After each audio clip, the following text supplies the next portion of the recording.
HOAs. At first, I didn't mind. I read the rules: no commercial vehicles, no bright colors, and homes must follow the colonial revival style. Seemed simple enough. My home? A clean, two-story white brick house with symmetrical windows and black shutters. Textbook colonial revival.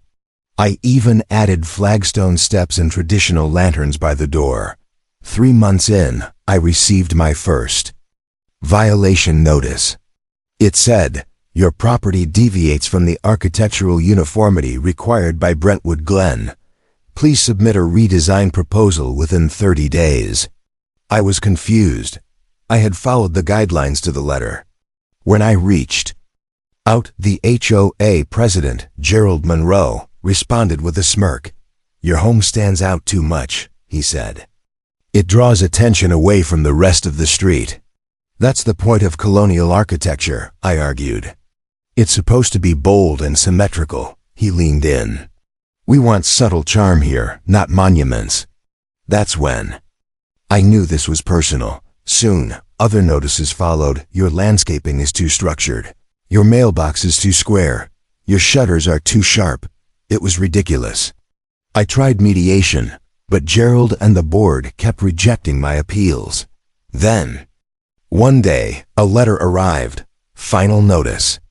AOA board has voted for mandatory exterior modification, or legal escalation. That's when I decided to fight fire with fireworks. I started researching. Brentwood Glen's charter had a loophole.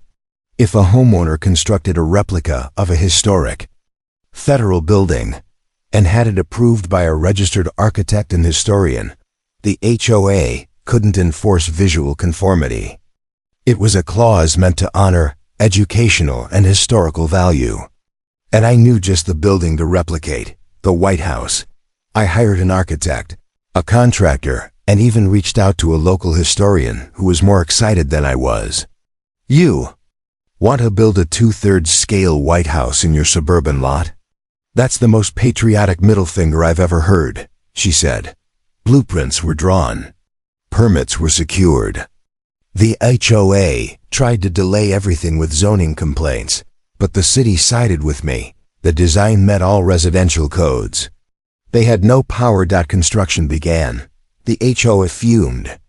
Gerald even showed up one day yelling, "You can't do this, it's excessive." I held up the clause in their own rule book. "Educational value, Gerald. I'm a history professor. This is my lesson plan." The neighbors watched in disbelief as columns went up. The portico took shape. The white stucco finish gleamed under the sun. Even the circular driveway mimicked Pennsylvania Avenue.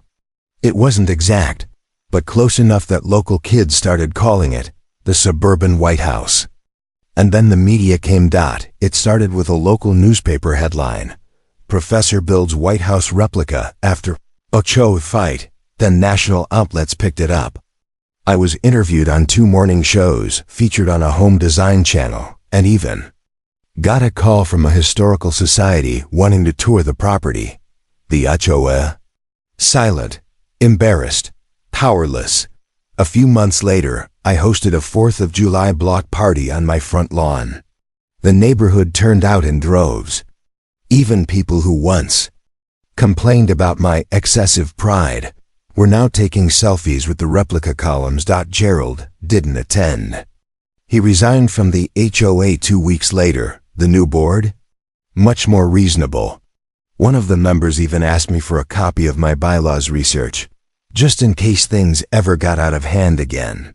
Now, whenever someone from a nearby HOA tries to flex, they get told, "You better watch out, or you'll end up with a White House next door." And as for me, I sit on my porch each evening with a glass of iced tea, watching the sunset bounce off my historically accurate facade, knowing that sometimes the best revenge is knowing the rules better than the ones who wrote them.